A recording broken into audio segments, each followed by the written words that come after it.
ये बात ध्यान से सुन लो, अगर तुम लोगों को अपने स्ट्रगल्स और एफर्ट्स दिखा रहे हो तो तुम कभी भी उनसे वो रिस्पेक्ट नहीं जीत पाओगे जो तुम उनसे जीतना चाहते हो। और इसीलिए 48 लॉस ऑफ पावर का लॉ 30 कहता है, make your accomplishment seem effortless. क्योंकि दुनिया को कोई फर्क नहीं पड़ता कि तुमने किस मुकाम को पाने के लिए कितनी मेहनत की, उन्हें सिर्फ तुम्हारे रिजल्ट्स देखने में इंटरेस्ट होता है। और इसीलिए जब तुम उन्हें ये दिखाने लगते हो कि तुमने कितने एफर्ट्स डाले तो लोग तुम्हें एक मीडियोकर समझने लगते हैं और उनके दिलों में तुम्हारी रिस्पेक्ट कम हो जाती है। लेकिन जब तुम ये दिखाते हो कि जो काम तुमने किया वो तुम्हारे लिए बाएं हाथ का खेल था तो लोग तुम्हें एक जीनियस समझने लगते हैं और उनके दिलों में तुम्हारे लिए रिस्पेक्ट बहुत ही ज्यादा बढ़ जाती है और वो तुमसे और भी ज्यादा फियर्ड और फैसिनेटेड हो जाते हैं।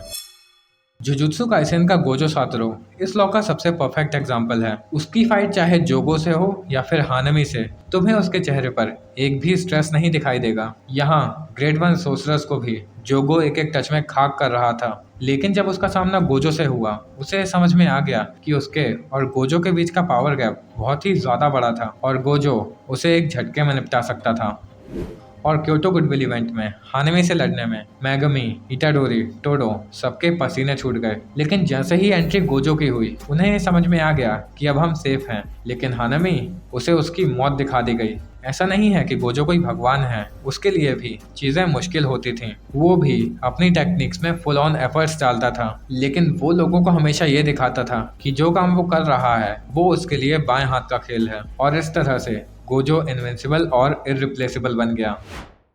और अब तुम बोलोगे कि चलो ठीक है, मान लेते हैं कि गोजो अपने अकम्पलिशमेंट्स एफर्टलेस दिखा सकता है, लेकिन हम ये कैसे करें? तो सुनो, जब भी ऑफिस में या कॉलेज में तुम कोई काम करते हो उसे इतने परफेक्शन से करो कि लोगों को ये लगे कि तुम उस टैलेंट के साथ पैदा हुए थे। भले तुम शैडोज में उस चीज की 1000 बार प्रैक्टिस कर चुके हो, लेकिन लोगों को हमेशा यही लगना चाहिए कि तुम उस काम को नेचुरली ही एफर्टलेसली कर पा रहे हो।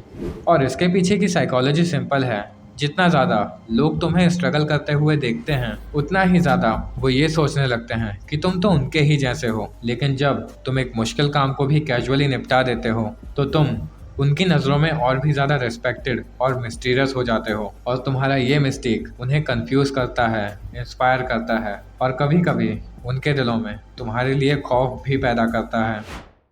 चलो अब एक एग्जांपल रियल वर्ल्ड से लेते हैं, किंग कोहली, जिनका नाम सुनकर ही अच्छे अच्छे क्रिकेटर्स के पसीने छूट जाते हैं। लेकिन एक बात बताओ, तुम में से कितने लोगों ने उनके शाइन के पीछे की मेहनत देखी होगी? कितनों ने उन्हें प्रैक्टिस करते हुए देखा होगा? मुझे पता है किसी ने नहीं, और ऐसा इसीलिए क्योंकि लेजेंड्स कभी भी अपने एफर्ट्स ओपनली नहीं दिखाते, वो सिर्फ अपने अकम्पलिशमेंट्स को तुम्हारे सामने पेश करते हैं। और ऐसा क्यों, ये तो मैं तुम्हें पहले ही बता चुका हूँ, क्योंकि दुनिया को तुम्हारे एफर्ट्स से कोई फर्क नहीं पड़ता, उन्हें सिर्फ तुम्हारे अकम्पलिशमेंट्स देखने में इंटरेस्ट होता है। और ये बात हमेशा याद रखना कि लोग स्ट्रगल से रिलेट कर लेते हैं लेकिन एफर्टलेस अकम्पलिशमेंट्स की पूजा करते हैं।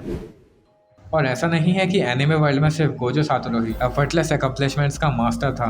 एक और नाम सुनो, हंटर हंटर का किलुआ ज़ोल्डेक था तो वो एक बच्चा ही, लेकिन उसने कभी भी अपने एफर्ट्स को ओवर एग्जैजरेट नहीं किया। चाहे हंटर एग्जाम्स के दौरान किसी का दिल निकालना हो या एक ही स्वाइप में पूरा हंटर एग्जाम क्लियर करना हो, उसका हर मूव एफर्टलेस ही लगता था। भले ही उसके पीछे कितनी ही इंटेंस ट्रेनिंग छुपी हो, लेकिन ऊपर से वो अपने आप को एक बॉर्न मास्टर ही दिखाता था।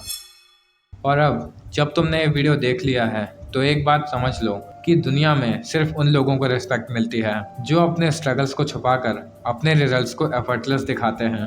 क्योंकि जो अपनी मेहनत का रोना रोते रहते हैं वो हमेशा एक मीडियोकर ही समझे जाते हैं। और अगर तुम्हें एक लेजेंड बनना है तो अपनी प्रैक्टिस को हमेशा शैडोज में रखो और स्टेज पर एफर्टलेसली परफॉर्म करो। और कमेंट में बताओ कि तुम्हें क्या लगता है, अपने काम को एफर्टलेस दिखाना बेहतर है या लोगों को अपने एफर्ट्स दिखाना? और वीडियो पसंद आया हो तो लाइक करना बिल्कुल मत भूलना। और हाँ, सब्सक्राइब करके बेल आइकन को ज़रूर दबाना ताकि अगले वीडियो का नोटिफिकेशन सबसे पहले तुम्हारे पास आए, क्योंकि आने वाले लॉस तुम्हें और भी ज़्यादा खतरनाक बना देंगे।